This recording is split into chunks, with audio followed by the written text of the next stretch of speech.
सुबह शाम हो। ड्यूटी पे जाके दहिया खटाई, ऊपर से घर के काम हो। सुनी खोल कान के कुल्ही हमरा काम के फुटानी न बूझिए अम्मा जी। अरे हमहू तो घर के परानी हई, नौकरानी न बूझिए अम्मा जी।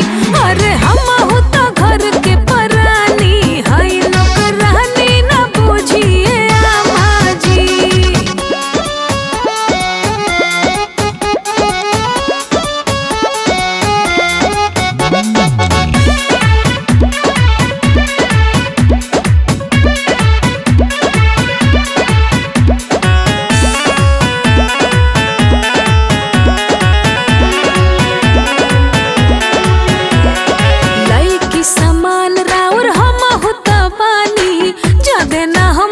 सताई ए सासू जी, अरे सुनो तनी आए।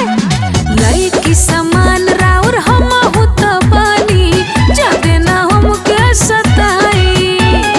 घर के सदस्य एगो हमरो के बूझी, प्यार से सब कुछ कराई।